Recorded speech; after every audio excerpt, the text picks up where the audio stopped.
Beleza? Bom, e aí, gente? Bom dia aí. Obrigado a quem chegou.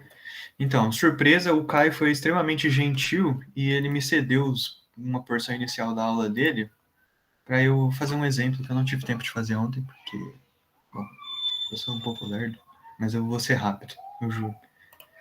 Tá, eu só queria... Ontem a gente fez um exemplo, Tá, apareceu aí tudo certo para vocês? Certinho, certinho. Beleza. Então, ontem a gente fez um exemplo, né? No final da aula, a gente calculou os grupos de homologia de um complexo bem simples, que era um triângulo, né? Vazado. E foi mais para ilustrar, assim, né? Trabalhar com as definições. Só que eu queria fazer um exemplo que ele tem uma certa dificuldade, porque aí a gente vai dar muito valor no que o Caio vai ensinar a gente a fazer. Então, eu queria tentar rapidinho mostrar um exemplo mais difícil, ok? Que eu quero tentar calcular os grupos de homologia do tetraedro com uma alça, aquele complexo que eu introduzi na primeira aula. Então, aqui tem os vértices dele, e a descrição de quais são os simplexos, 0 simplexos, 1 simplexos e 2 simplexos dele, né? Mas vamos lembrar aqui da visualização dele, né? Eu vou focar aqui principalmente no primeiro grupo de homologia, tá? Em dimensão 1.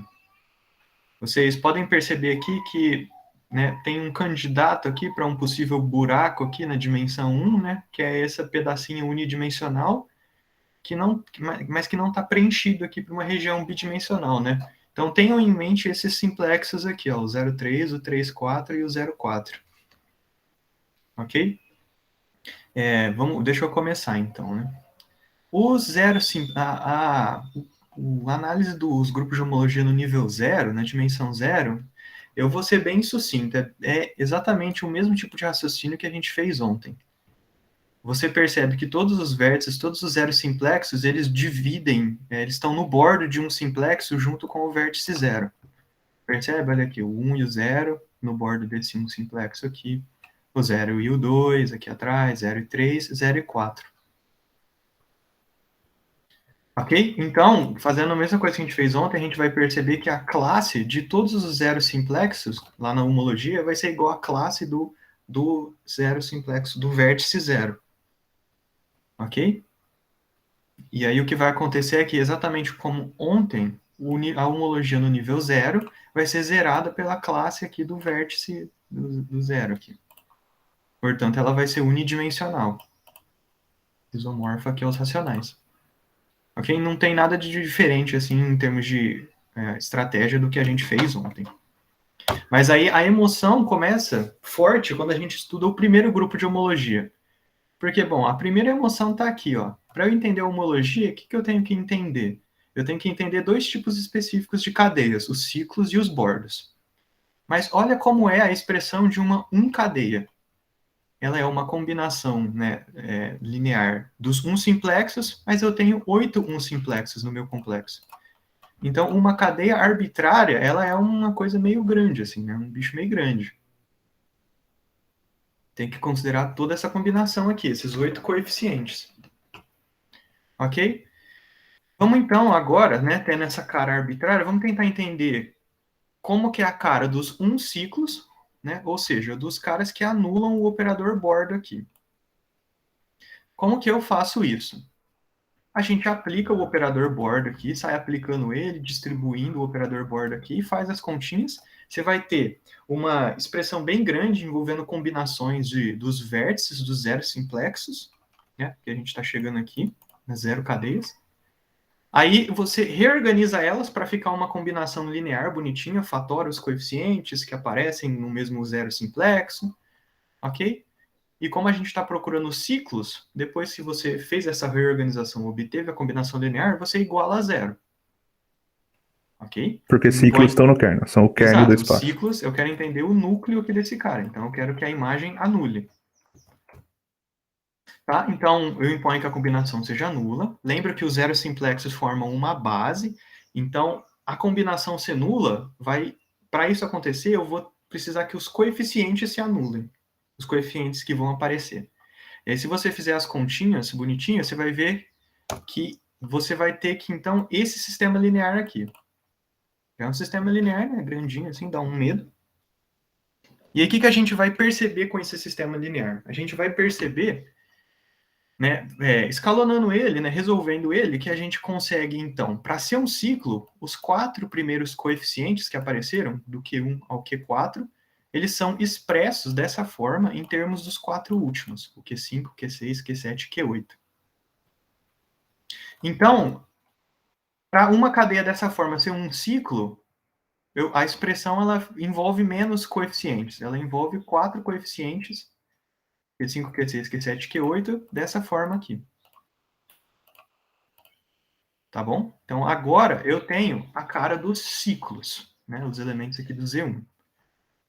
Ok? Mas eu também preciso entender a cara dos bordos. Quem que são os bordos? São as cadeias que estão na imagem do segundo operador bordo, do cara que sai das 2 cadeias para as cadeias. Para eu entender como é essa imagem, eu vou pegar uma 2 cadeia arbitrária e aplicar o operador bordo nela e reorganizar para eu ver como que fica a imagem. Então, eu pego uma 2 cadeia arbitrária, que vai ser uma combinação linear também formal, de todos os 2 simplexos que eu tenho no meu complexo, com os coeficientes racionais aqui. De novo, aplico o operador bordo, de bonitinho, distribui ele, reorganiza a expressão, e você vai ver que os bordos, ou seja, os elementos da imagem, eles têm essa carinha aqui. Ok? Aqui eu só apliquei a definição e reorganizei. Então, agora eu tenho a cara dos ciclos e a cara dos bordos. Agora, vamos lembrar o que eu faço para obter a homologia. Eu pego os ciclos e quociento pelos bordos. Ok? E aí, para eu entender bem esse quociente, eu vou querer entender, então, quais são os ciclos que também são bordos. Porque na hora que eu passar para o quociente, esses caras vão me dar classes nulas lá na homologia. Então, eu vou tentar entender a seguinte questão. Dado um ciclo, que eu já conheço qual é a cara dele, né, qual condição eu preciso para que ele também seja um bordo? Ok? E aí, o que eu faço para eu entender isso? Eu pego a expressão que eu tinha para um ciclo, que é essa aqui, e eu forço ela a ser igual à expressão para um bordo. Ok? Porque eu estou tentando ver como que o ciclo, né? O que eu preciso para o ciclo ser um bordo. Então, eu pego a expressão do ciclo igualo a essa aqui, que é a expressão do bordo. Ok? Usa de novo que as coisas, os simplexos, são linearmente independentes e isso se reduz a ter igualdade dos vários coeficientes que aparecem. Ou seja, de novo, a gente tem um sistema linear. Então, percebe que tudo estão virando problemas lineares no final. É uma pergunta que chegou aí? Não, não. Ah, ok. Vou seguir, então. Então, na hora que eu fiz essa comparação de coeficientes, deu uma coisa linear. Um sistema linear. Aí, de novo, vamos resolver ele, escalona ele para ele ficar simplificado, reduzir o número de equações, porque possivelmente tem equações redundantes aqui. Então, você faz o bom e velho escalonamento, que a gente conhece, né? Ou esquece também. E você reduz para isso aqui. Então, olha que uma condição que a gente precisou é que o coeficiente Q8 fosse 0. Ok? É uma condição esperada, por quê? Olha com quem que o Q8 aparece. O Q8 aparece, ó, com esse simplexo 3, 4, com esse simplexo 0, 4 e com esse simplexo 0, 3, que é aqueles que eu comentei no início. Mas os bordos não têm esses simplexos. Tá vendo? Tem uma parte do 0, 3 aqui, mas não tem o 0, 4 e o 3, 4. Então era de se esperar que o Q8 tivesse que ser 0. Então tem essa condição aqui, e esse sistema que sobra aqui, essas 3 equações, né, elas conseguem ser resolvidas. Assim, o sistema está, tipo, tem mais variáveis do que eu preciso para resolver até. Se eu, por exemplo, seto o R4 igual a 0, eu encontro condições que o R1, o R2 e o R3 precisam satisfazer. Okay? Então foi uma conta, mas o importante, qual foi a conclusão da minha conta? A conclusão da minha conta foi, se na expressão do ciclo, se eu pego um ciclo que não tem aquele coeficiente Q8, que aquele coeficiente Q8 não aparece, então ele vai ser um bordo. Certo? Isso aí já é suficiente para ele ser um bordo. Porque o resto das condições que aparecem eu consigo, acabei de mostrar que eu consigo satisfazer elas. Então tenha isso em mente. Se o Q8 não aparecer, o seu ciclo vai ser um bordo. Agora, como que a gente vai usar isso para finalmente entender a homologia unidimensional? Vamos fazer o seguinte, então. De novo, pega um ciclo arbitrário, eu preciso quocientar os ciclos pelos bordos, está aqui o ciclo arbitrário. Eu vou aqui, malandramente, sumir com o coeficiente Q8 dele. Os termos que têm o coeficiente Q8. De que forma? Eu vou pegar esse outro cara, lembra que eu falei desse cara no começo? 0,3, menos 0,4 e mais o 3,4. Percebe, ó, o Q8, ele aparece com o 0,3, o Q8 aparece negativo com o 0,4, e ele aparece positivo aqui com o 3,4. Não foi à toa que eu olhei para esse cara aqui. Esse cara também é um ciclo, se a gente aplicar o operador borda, a gente vai ver, é uma conta assim direta. Mas o que é o importante? Agora, considera essa combinação aqui. Peguei esse cara, mas aí eu subtraí esse bicho aqui, multiplicado pelo Q8 que tinha aqui. Vocês concordam que pelo jeito que eu escolhi os termos desse ciclo D aqui, a hora que eu fizer essa subtração aqui, eu vou sumir com quem tinha o coeficiente Q8 no C? Eu escolhi os termos para isso acontecer. E aí, quando eu fizer essa subtração, esse cara que eu vou obter, esse é um ciclo, porque combinações de ciclos são ciclos, porque os ciclos formam um subespaço. Ele não vai ter os termos correspondentes ao coeficiente Q8. E aí, pelo que a gente concluiu no slide anterior, essa diferença vai ser um bordo. Eu só precisava que os termos com Q8 não aparecessem para ter um bordo. Mas agora passa pela homologia. Pela definição do quociente, a hora que eu passar para a homologia, então a classe daquele ciclo arbitrário que eu peguei, por conta dessa diferença ser um bordo, a classe de homologia desse ciclo vai ser um múltiplo da classe de homologia do ciclo D, que eu construí aqui, espertamente. Ou seja, eu finalmente obtive uma conclusão interessante. Eu concluí o quê? Que toda a classe de homologia, no primeiro grupo de homologia, é um múltiplo da classe daquele ciclo D. Ou seja, o grupo de homologia é gerado, né, como espaço vetorial por uma única classe, a classe do D. Ou seja, é unidimensional também. Isomorfo a Q, portanto. Né? E era de se esperar isso, porque olha quem é o ciclo D, né? 0,3 menos 0,4 mais 3,4. Olha aqui, geometricamente. 0,3 menos 0,4 aqui, percebe a orientação negativa, e o 3,4. Esse cara é exatamente o ciclo que está descrevendo a borda do buraco que eu tenho no meu espaço. Então é razoável esperar que é ele que vai descrever a minha homologia, se a homologia está tentando justamente encontrar esse buraco aqui. Ok? Então, então a gente finalmente descreveu a homologia no nível 1 e deu um resultado geometricamente razoável. Aí, para terminar, eu vou deixar um exercício para quem estiver empolgado assim, que é tentar estudar a homologia no nível 2. Ela é mais simples do que o que eu acabei de fazer, porque a gente não tem tantos dois simplexos assim. Aí você vai fazer uma conta direta, usando a definição do que é um 2 ciclo, e o fato que não tem nenhum 2 bordo não trivial. Por quê? Porque a gente não tem 3 simplexos, então o operador bordo das 3 cadeias para as 2 cadeias é trivial, é identicamente nulo. E aí você mostra isso aqui, que ela também é unidimensional, o que também é razoável. Eu tenho essa parte bidimensional encobrindo uma região vazia no interior. Então a gente tem todos os grupos de homologia desse cara, nas dimensões 0, 1 e 2 é unidimensional. Acima disso é trivial, porque eu não tenho simplexos a partir da dimensão 3.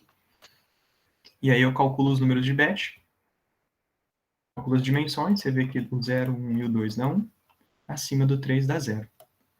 Ok? É isso, gente. Muito obrigado. Eu queria mostrar então que você pode precisar resolver uns problemas lineares meio complicados, certo? É isso que eu queria tentar mostrar para vocês. E aí o Caio vai nos ensinar a fazer isso de um jeito decente. Obrigado pela atenção. Boa, time. Nós. Vou apresentar aqui. Olha, peguem seus cafés aí. Acho. Tá inteira.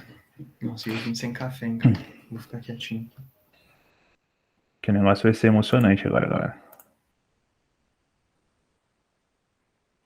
Vocês estão vendo minha tela aí? Ela tá em branco a princípio. Estamos sim.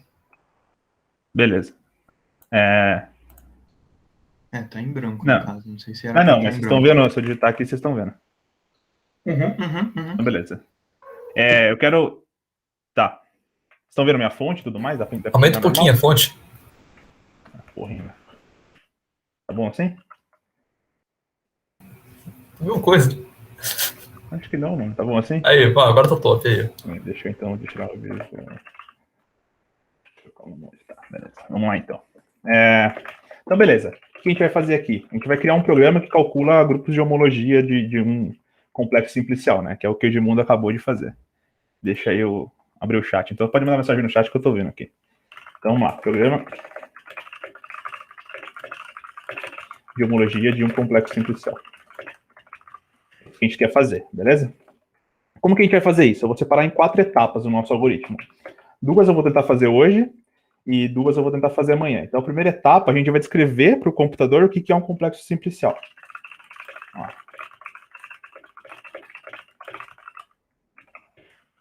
Simplicial. Beleza, essa é a primeira etapa. A segunda etapa vai ser uma surpresa que eu quero fazer hoje para vocês irem embora felizes. Então, talvez tenha que ficar até umas 10h03 aí, caso vocês estejam empolgados para ver com calma. A terceira etapa, a gente vai ter que ensinar álgebra linear para o computador. Porque, bom, né? A gente está querendo calcular os ciclos e os bordos, e isso vem do núcleo e da imagem de certos operadores, né? Operadores, transformações lineares. Né? O operador bordo é uma transformação linear. Então, é razoável esperar que a gente vai ter que usar álgebra linear aqui, né? Aqui, eu vou escrever entre parênteses aqui, que vai ser parcialmente. Amanhã vocês vão entender o porquê disso. E aí, finalmente, o que a gente vai fazer, a última etapa, é finalmente calcular, de fato, os grupos de homologia. Homologia. Então, beleza. Esse é o que a gente vai fazer aqui nas próximas aulas, aqui, nas próximas 2 aulas. Então, beleza.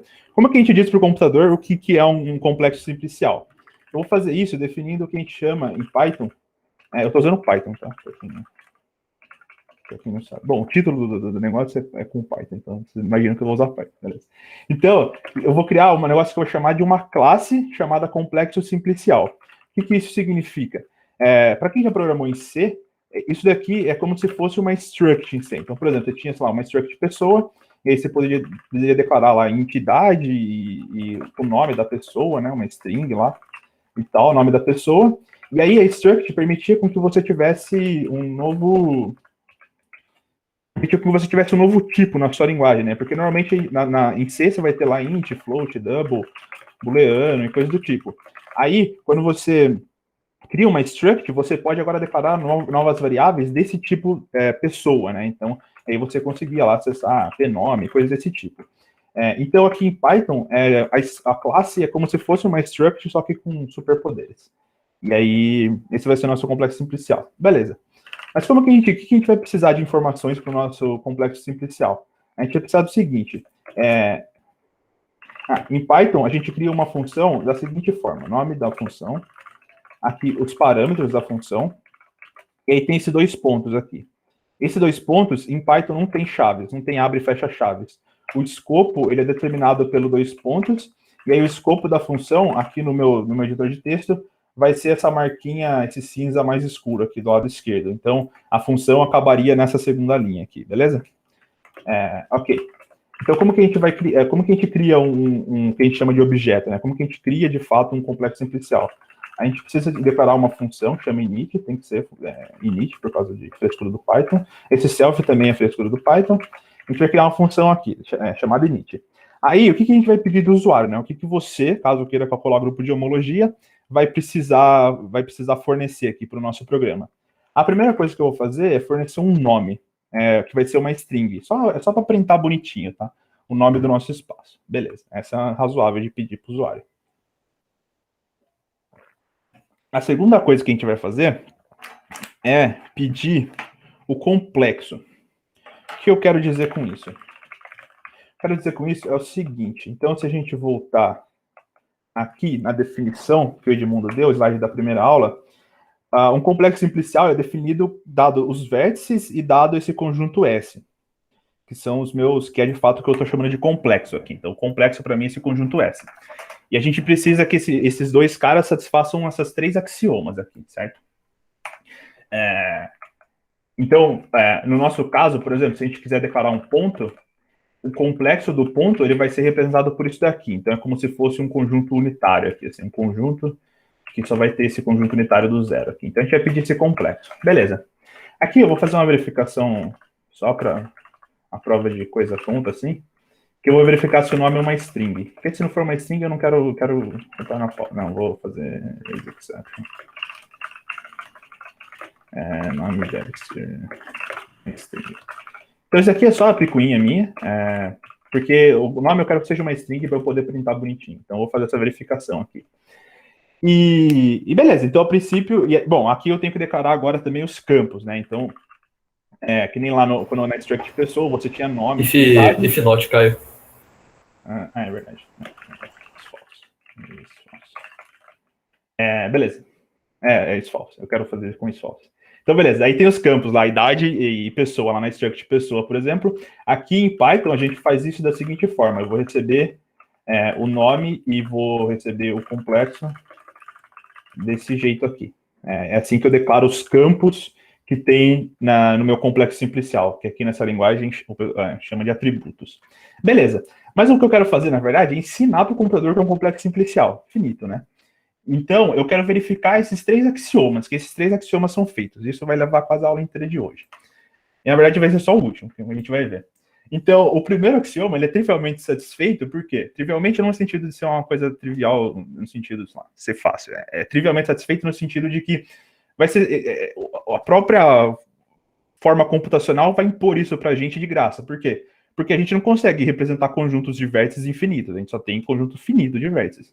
Então, obrigatoriamente, não é um construtivista, se você aceita o princípio do terceiro excluído, todo subconjunto de um conjunto finito é finito automaticamente. Então, esse cara aqui é satisfeito. Isso não vai reduzir para a gente, como a gente vai ver aqui, tem uma porrada de exemplos de espaços vetoriais que a gente só precisa, se a gente consegue descrever só usando finitos vértices. Então, isso não é uma redução drástica, a gente vai conseguir calcular bastante coisa, como a gente vai ver. Beleza. Aí tem essa segunda condição, que a gente vai fazer o inverso dela. O que eu quero dizer com isso? Então, o que ela está dizendo para a gente? Que se eu tenho um vértice, então... sim, eu vou garantir isso. Calma lá, 3G. Então, se eu tenho um vértice no meu conjunto, eu estou falando que esse vértice também tem que estar no meu complexo. Beleza. O que eu vou fazer aqui é o inverso. Por quê? Porque, você está vendo, eu não declarei o conjunto V aqui, eu não declarei o conjunto de vértices, porque essa é uma informação que é redundante para o nosso programa, para o nosso propósito, né? Então, ao invés de eu falar assim para o usuário passar para mim um conjunto V e um conjunto S, eu posso simplesmente... Isso daqui é uma coisa que iria para a documentação do programa. Então, normalmente quem usa Windows não está tão acostumado com ler documentação assim, mas documentações são importantes, assim. Então, se você for usar uma coisa, leia a documentação de como o programa funciona antes. Então, não é tipo uma coisa que a galera da computação está meio acostumada a fazer, assim, esse tipo de coisa. Então, na documentação do nosso programa... Não é farpas, Leca, é só... Enfim, fato da vida. Então, na documentação do nosso programa, nosso programa a gente vai recuperar os vértices, declarando que os vértices são os zeros simplexos. Então, por exemplo, se eu quisesse declarar uma reta no nosso programa, um segmento de reta, né, no nosso programa, a reta seria declarada assim, né? Então, ela tem dois vértices, ou seja, 2 pontos, e tem esse cara que está ligando o 0 com 1.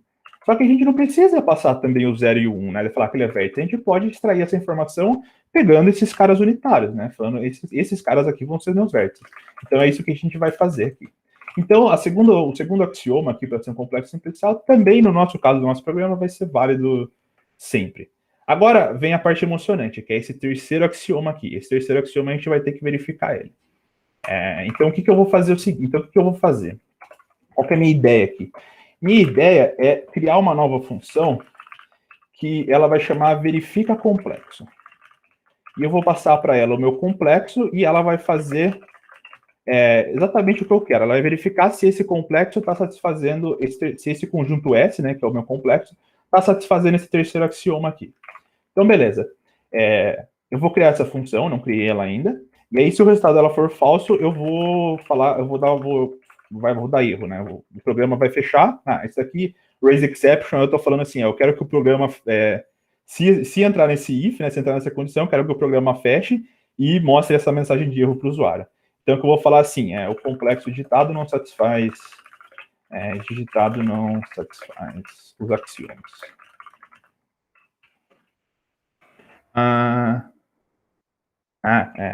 Python 0, Lana. Então, beleza. Agora eu vou criar essa função, então. Como é que eu faço isso, né? Vou lá e faço assim. O underline antes é só frescura minha, tá? Não precisa. Eu poderia fazer verifica complexo direto. Mas pro Leco não ficar triste comigo, eu vou colocar um underline antes. Beleza. O que a gente vai fazer nessa função aqui? A gente vai fazer o seguinte. Eu vou ter duas verificações computacionais, picuinha minha, e eu vou ter duas verificações matemáticas mesmo. A primeira verificação que eu vou fazer é se o complexo é vazio. Então, isso já vai abarcar a coisa do 3G. Eu vou fazer o seguinte, retorna falso.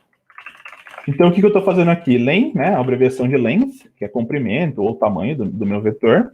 E então eu estou pegando o meu vetor para quem em Python chama lista, o vetor de C assim chama lista. Então eu estou pegando o comprimento desse cara aqui e verificando se é zero, né? Então eu não quero que o usuário engraçadinho venha aqui e passe um negócio assim para mim. Então se ele passar isso para mim, eu vou retornar como falso. Beleza. A segunda condição que eu quero fazer é a seguinte. Eu vou andar pelos meus simplexos. Então, por exemplo, se eu tivesse um cara que é assim, né, o segmento de reta, esse laço, a primeira execução, ele pegaria esse 0 aqui, na segunda execução, ele pegaria esse 1, e na terceira execução, ele pegaria esse 0, 1. Então, é isso que eu estou fazendo. Estou andando pelos... Esse simplexo vai ser esses caras que estão no meu complexo. Beleza. O que eu vou verificar? A primeira coisa que eu vou verificar é se o usuário não digitou... Eu só quero aceitar listas numéricas, né? Eu só quero aceitar coisas assim. Eu não quero aceitar strings, por exemplo, ou que ele faça uma coisa engraçadinha assim. Então, o que eu vou fazer? Eu vou fazer uma verificação aqui, que é para ver se o tipo vai ser sempre numérico. Então, essa é uma verificação computacional também. Eu vou escrever o código e eu explico o que está acontecendo.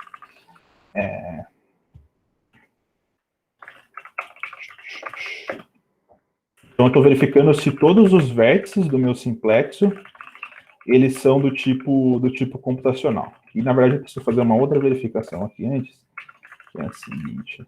Eu vou chamar de S, porque eu já sei que vai ficar grande. Se len S igual a 0. Ou, isso daqui for falso, eu vou retornar falso para o usuário. Então, não vai ser um simplexo. Então, isso daqui é exatamente o que eu estou fazendo aqui. A primeira coisa que eu estou verificando é se o comprimento desse meu simplexo é 0, ou seja, se o usuário digitou uma coisa assim, ou ele quis digitar uma coisa assim. Então, isso eu não vou deixar também que ele faça. Aqui é como se fosse simplexo vazio, também não quero isso. A segunda condição o que eu estou fazendo aqui? Vamos ler de dentro para fora, né? Eu quero que os meus simplexos...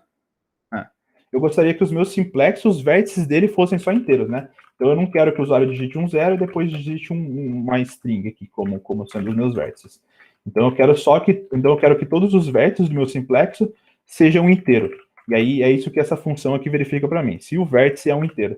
O all ele verifica se todos os vértices são inteiros. Então, ele me retorna como se fosse tudo true, assim. E aí, se um caso for falso, ou seja, se um caso já não for inteiro, ele me retorna falso. Então, eu verifico se o resultado geral, né, se todos os vértices são verdadeiros, se um não for, vai dar falso, e eu retorno falso. Beleza. Essas são as verificações do ponto de vista computacional picuinha. Agora a gente vai para uma verificação que, de fato, é matemática. Eu vou escrever ela também, ela tem uma estrutura parecida com essa anterior, e aí eu vou explicar o que está acontecendo. Essencialmente, para quem estiver lendo aí, vocês vão ver que isso daqui é simplesmente eu quero a ordenação do meu... Eu quero que meus simplexos sejam ordenados. Então, aí...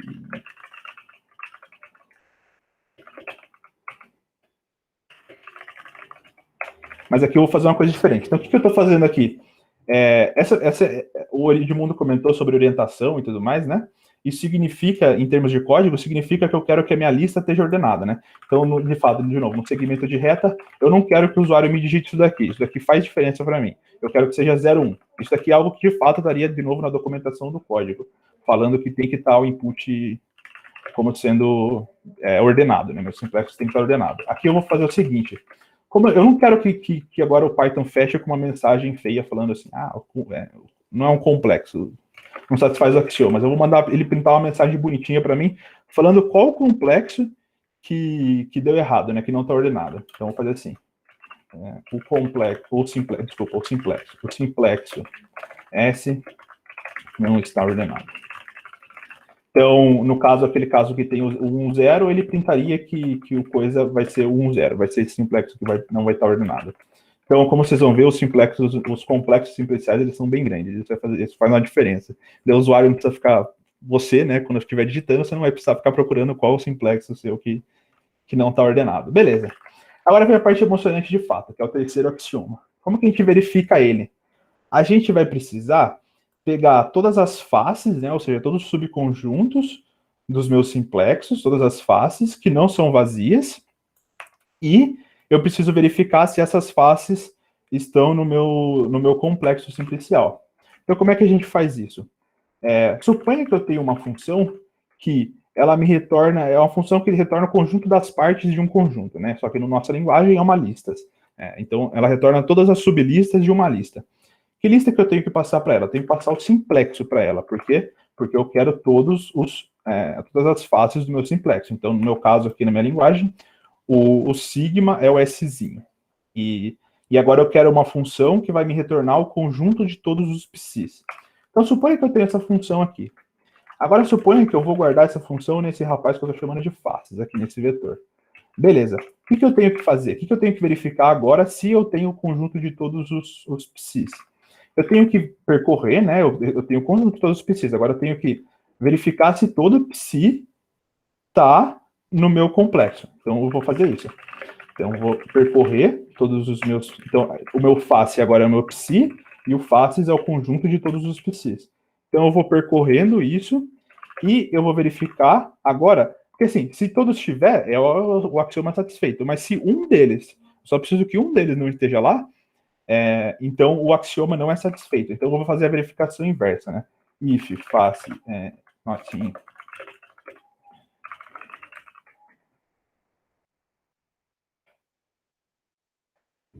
Não, ele vai travar o programa. Ele vai fechar o programa. O 3G. Então, se não tiver lá, eu retorno false. Beleza. Porque o axioma não foi satisfeito. E é isso. E aí, tipo, se passar por todas essas etapas aqui, a gente tem, de fato, um complexo simplicial. Aí eu retorno true. Então, assim, agora a gente conseguiu, com essa função aqui, a gente verificou que, de fato, os 3 axiomas aqui são satisfeitos. Então, beleza, a gente disse para o computador o que é um complexo simplicial, a menos da função sublistas, né? A função sublistas a gente não fez ainda. Eu vou fazer ela agora com você aqui. 1037? Tá bom. Eu vou fazer a função e aí eu explico ela com algum detalhe. Então, é uma função recursiva. Se você não entender, tá tranquilo, porque a recursividade é um negócio difícil e não é o propósito do programa em geral. Aqui. A gente quer calcular grupo de homologia, a gente não quer um algoritmo esperto que calcula calcula o conjunto das partes de um conjunto, né? Então, se você não entender, tá tranquilo, não é importante muito para o programa. Se você entender, é melhor. Você sabe criar uma função espertinha agora para pegar o conjunto das partes de um conjunto. Então, vamos definir essa função, sublistas. Ela vai receber uma lista. Aí eu vou fazer o caso base da minha recursão, eu vou verificar se o tamanho da lista é 0, ou seja, eu cheguei no conjunto vazio. Se for, eu vou retornar esse rapaz aqui.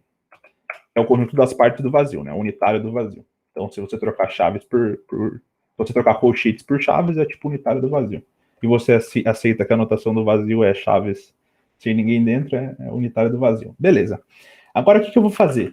Eu vou pegar o primeiro elemento da minha lista, vou isolar ele. Agora eu vou chamar de subpartes, que vai ser quem? Eu vou chamar a minha recursão para esse cara aqui.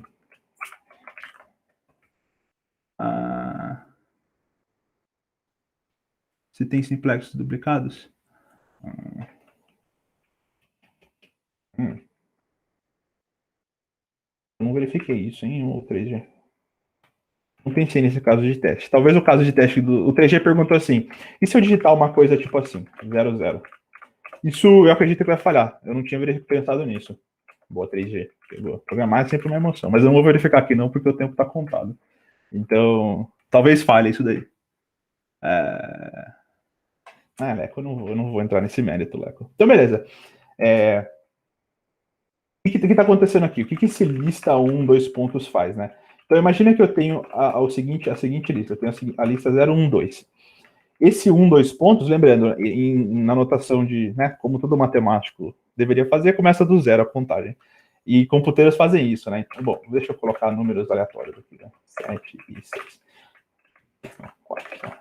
Então, a gente começa a contar do índice 0, o 1 e o índice 2, certo? Aqui o que eu estou falando para ele é, eu quero que você pegue todo mundo a partir do índice 1.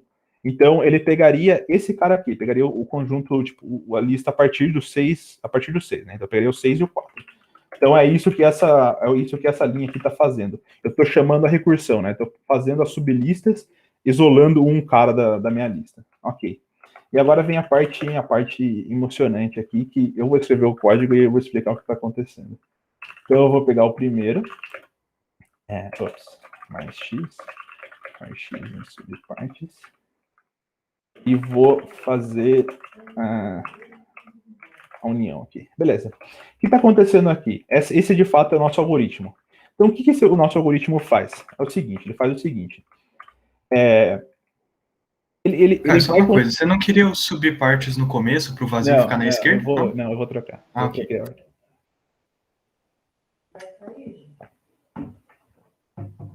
Mesma água aqui, galera.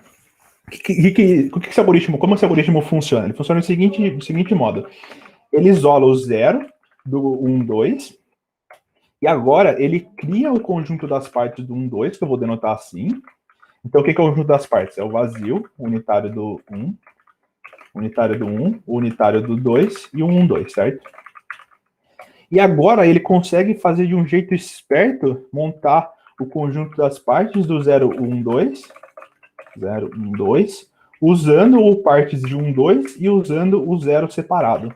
Então eu separei esses dois caras, peguei o partes do 1, 2 e vou montar agora o partes do 0, 1, 2, fazendo esse truque esperto. E como que eu faço isso? O algoritmo é o seguinte, ele é o partes do 1, 2, união com o conjunto, com esse conjunto aqui, ó, vazio, união, unitário do 0, 1, união, unitário do 0, e assim por diante, né, pro o 2 e pro 1, 2 também. Então, em termos de código, é exatamente o que eu estou fazendo aqui, né? Esse cara aqui é como se fosse o partes de 1, 2, o P de 1, 2, aqui da minha linha 20, e aqui dentro, eu estou pegando cada conjunto que está nesse meu subpartes, ou seja, estou pegando o vazio, estou pegando o unitário do 1, aí o unitário do 2, e depois o 1, 2, né? Depois o unitário do 2, depois o 1, 2, e estou fazendo a união dele, então esse operador mais é como se fosse uma união com o primeiro elemento que eu tinha isolado, né? Então eu isolei o 0 aqui, só que eu isolei ele como número, e aí esse chaves aqui, esse colchetes, é como se eu estivesse declarando o unitário do 0, do primeiro cara que eu isolei. E é isso, esse algoritmo aqui, ele me retorna... Esse algoritmo retorna como se fosse partes de um conjunto das partes de um conjunto. Beleza. Então a gente, de fato, verificou tudo que a gente precisava de verificar, mas, como o Edmundo comentou, eu tenho que fazer esse truque aqui. Por quê?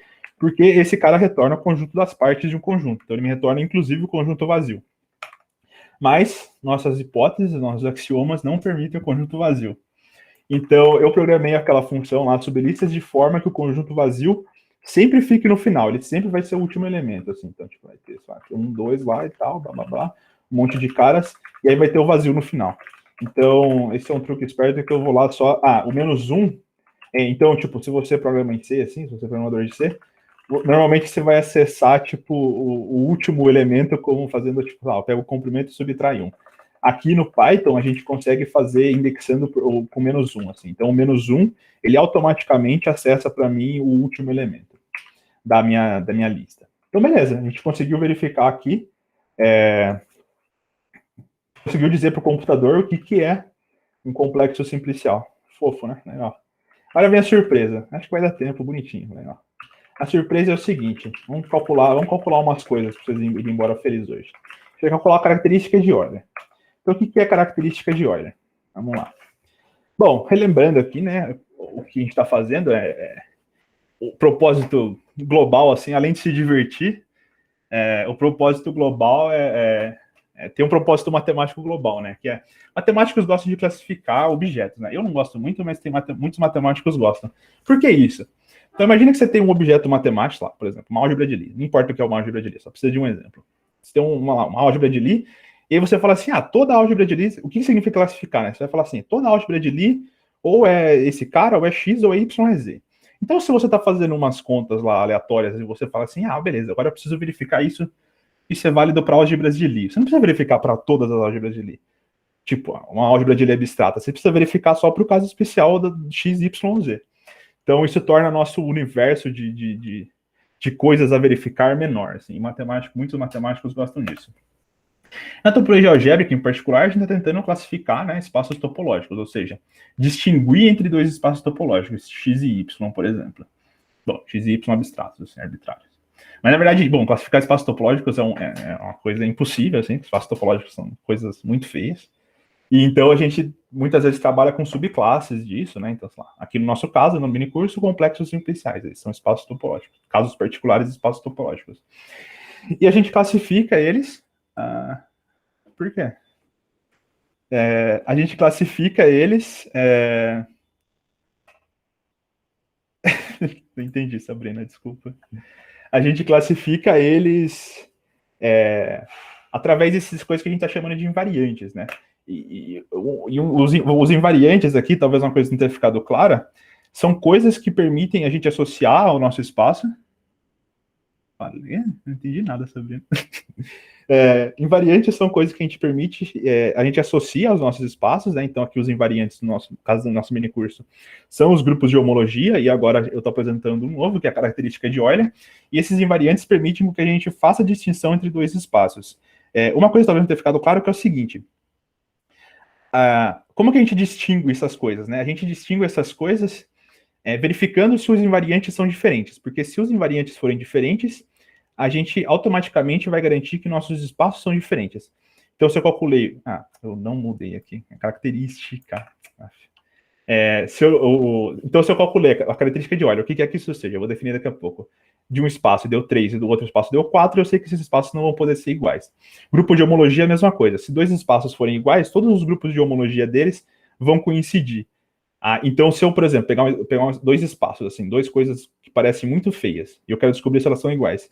Se eu calculei todos os grupos de homologia, assim, e o quinto grupo de homologia tem 80 grupos de homologia, se o quinto, todos são iguais, menos o quinto eu calculei e deu distinto. Automaticamente eu sei que esses espaços não podem ser iguais, porque se eles fossem iguais, todos os grupos de homologia deveriam ser iguais. Então, por isso que a gente busca invariantes do nosso espaço. Então, vamos lá, voltar para o ensino fundamental. Ensino fundamental, ensino médio, sei lá, a gente aprende essa fórmula aqui, que essa fórmula é válida, o famoso VAF igual a 2. Ou seja, número de vértices menos número de vértices menos número de arestas mais número de face igual a 2. Então, e a gente aprende também lá que para todos os sólidos platônicos isso é válido, né? Então, esses são os rapazes, são sólidos platônicos. E se você perceber, vértices, arestas e faces é o que a gente está fazendo aqui, né? O número de vértices, arestas, faces e coisas em dimensão maior, análogos em dimensão maior dessas coisas, né? Então, a gente define a característica de Euler dessa forma, exatamente dessa forma. A gente define a característica de Euler, a característica de Euler vai ser um número, então o nosso invariante é um número, que é dado por essa soma alternada aqui. O que essa soma alternada é? 0 simplexos, 1 simplexos, 2 simplexos, 3 simplexos e assim por diante. Ou seja, número de vértices menos número de arestas, mais número de faces, menos número de 3 simplexos, que são os análogos em dimensão maior disso, e assim por diante. Então essa é a característica de Euler. E aí existe uma coincidência milagrosa, é que a característica de Euler, esse número é o mesmo que esse número aqui, que é a soma dos números de Bethe, ou seja, os números de buracos também são invariantes, né? Então aqui número de Bethe, só lembrando, é a dimensão dos nossos grupos de homologia, né? Então é uma coisa meio milagrosa. E aí, uma curiosidade é que isso permite com que a gente, para quem sabe que é espaço topológico e tal, isso permite com que a gente calcule Bom, a soma tem, né? A soma tem que ser finita, tem algumas picuinhas. Não é todo o espaço topológico. Mas para uma classe grande, a gente consegue definir característica de Euler, mais em geral. Então, beleza, vamos lá calcular isso daqui. Como a gente vai fazer isso? Eu vou precisar de uma função auxiliar que eu vou chamar de n-simplexos. Então, o que essa função vai fazer para mim? Ela vai retornar para mim todos os n-simplexos. Então, por exemplo, se eu chegar aqui com um segmento de reta e falar assim, me vê todos os zero simplexos. Eu quero que ela me retorne uma lista com esses rapazes aqui. Me vê todos os um simplexos. Eu quero que ela me dê uma lista com esses rapazes aqui. Então, beleza. Como é que a gente vai fazer isso, né? Então, essa função, ela tem que me devolver uma lista. Então, eu criei uma lista em branco aqui.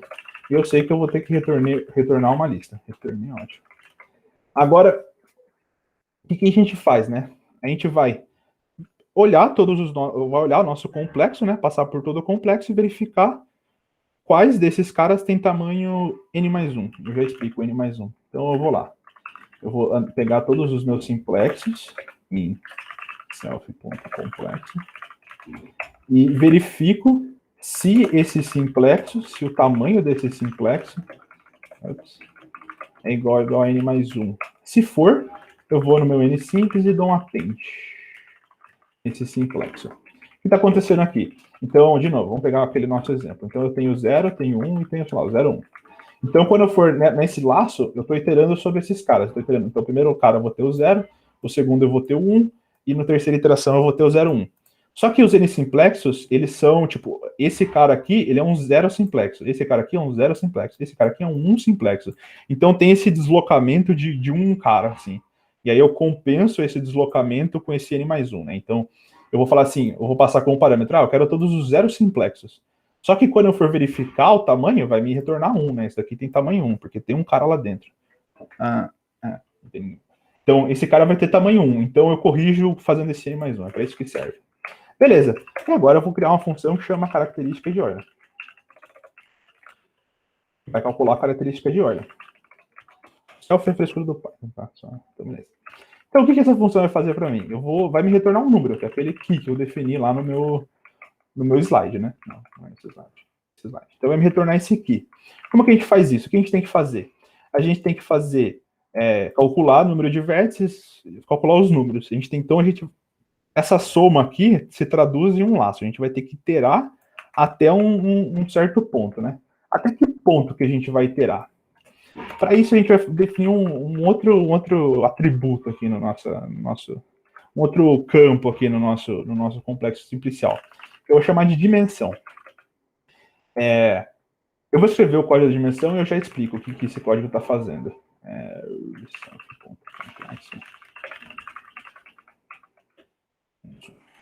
O que esse código está fazendo? Então, suponha que eu tenho esse cara aqui, né, de novo, nosso segmento de reta, muito útil. Essa função max, ele vai me retornar o maior elemento dessa minha lista. Então, num caso meio assim, se a gente tivesse esses caras numéricos, o max me retornaria 2, que é o maior elemento. Só que como a gente tem uma lista de listas, a gente tem que dizer para o Python qual função que a gente está usando para fazer a comparação. E a função que eu quero usar é a função tamanho, né? Então ele vai pegar, esse daqui vai dar tamanho 1, esse daqui vai dar tamanho 1, esse daqui vai dar tamanho 2. Então ele vai retornar para mim esse cara que tem tamanho 2, porque ele é o maior cara que está dentro do meu coisa. E a definição de dimensão era, a dimensão é o tamanho do maior simplexo no meu complexo.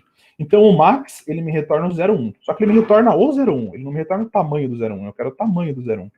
E é por isso que eu faço esse length, esse len aqui no início. No final, tem que ler de dentro para fora, né? Então, no final, eu vou ter a lista 01, o max me retorna a lista 01, e aí depois disso eu vou lá e aplico o len, e calculo o len disso. Só que daí o len vai dar 2, né? Porque o 01 tem tamanho 2. Só que aí, por definição, esse é um 1 simplexo, não um 2 simplexo. Então, eu subtrai 1. Tem 7 minutos. Então, vamos fazer um laço aqui, vai. A gente vai iterar. Já explico o que está acontecendo. Preciso de self, né? Mais um. Então, o que essa função range faz? Essa função range faz, ela vai de 0, ela joga para o meu i os valores de 0 até a dimensão mais 1. Então, tipo, o i vai começar em 0, depois ele vai para 1, vai para 2, até a dimensão do cara mais 1.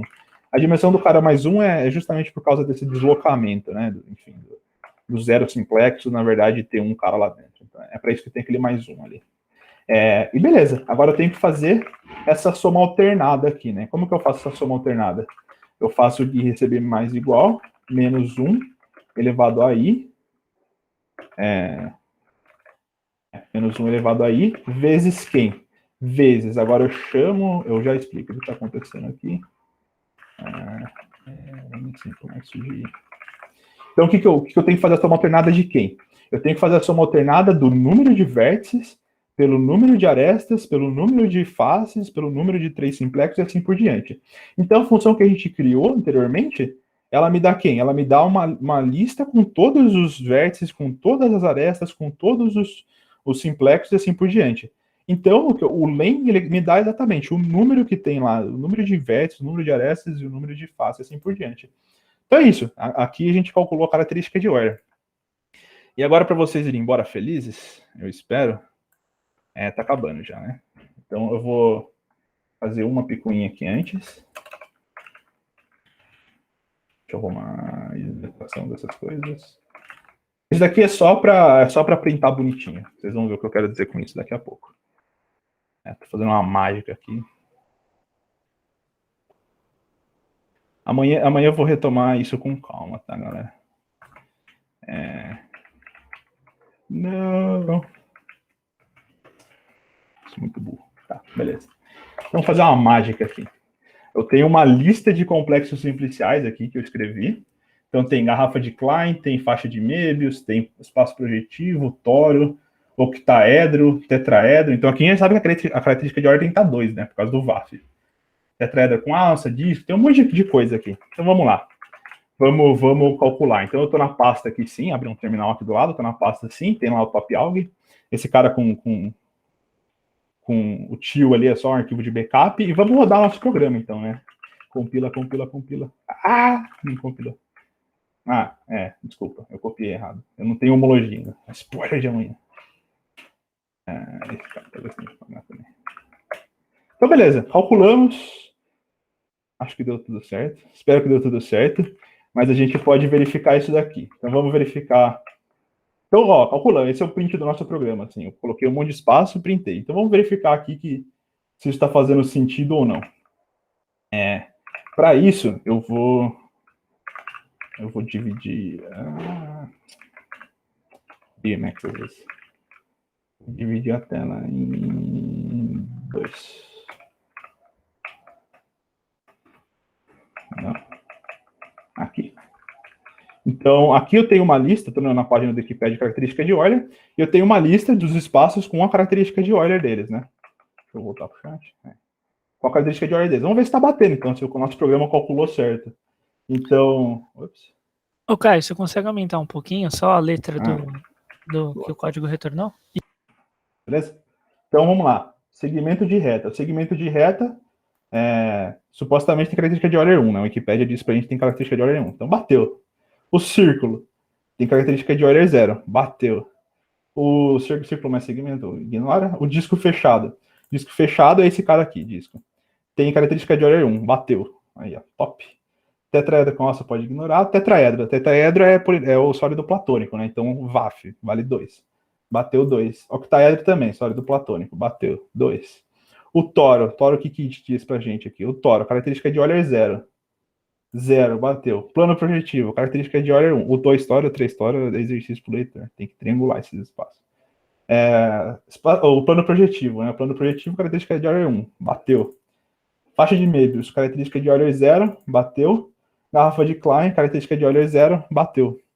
Então é isso. Conseguimos aí fazer uma coisa divertida hoje com nossos complexos simpliciais, que é qual a característica de Euler. Então, o que a gente pode dizer aqui, né? A gente já sabe que a gente não pode dizer nada, a princípio, entre a faixa de Möbius e a garrafa de Klein, mas a gente já sabe que esses dois espaços, o projetivo e a faixa de Möbius, não podem ser iguais. Por quê? Porque a característica de Euler é uma invariante. Se fossem iguais, a característica de Euler tinha que bater. Então, a gente já consegue dizer espaços que não podem ser homeomorfos, que a gente chama em topologia. Né?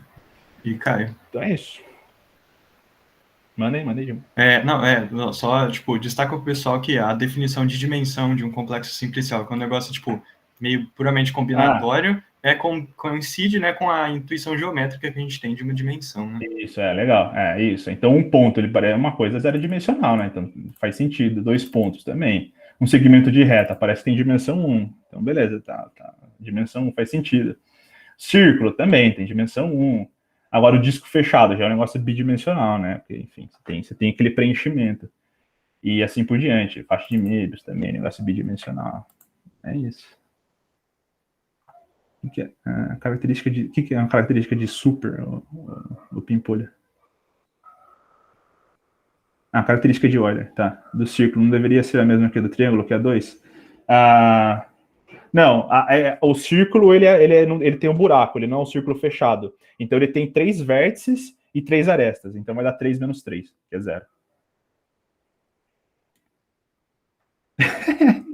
Boa 3G, vem pro mundo discreto da força. É isso, cara. Então, tá. Amanhã a gente continua. Amanhã vai ter grupos de homologia. Nossa, deu tempo para a característica de Euler, tô feliz. Boa time. Boa, tudo bem. E aí, dúvidas? Alguém? Mandem.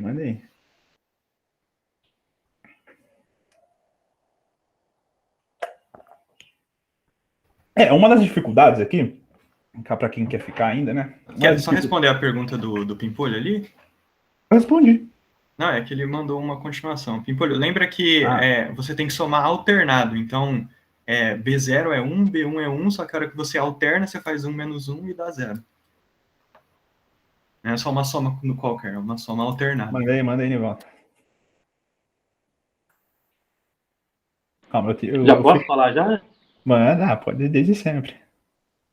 É só uma pergunta que eu fiquei curioso, que eu achei bem legal aqui. Porque, por exemplo, nesse desenho aí, você tem o plano projetivo real e a garrafa de Klein, né? Uhum. E, assim, os cálculos que vocês fizeram é exatamente para esses objetos, olhando como variedades suaves, né? Uhum. E o que a gente está vendo é um mergulho desses caras, né? Uma imersão, sei lá, desses caras dentro do R3, que aí aparece um objeto singular, né? Então, o objeto que a gente vê, ele é um objeto singular. Para esse objeto mergulhado. Então, é uma pergunta para o objeto que a gente está olhando, né? A gente teria que calcular tudo de novo, né? E aí, será que teria como relacionar esses cálculos aí de algum jeito para esse objeto que agora é singularizado, tipo, aproveitar as contas que fez no objeto suave para olhar a característica de Euler, por exemplo, desse objeto que a gente está vendo aí, que mora na R3?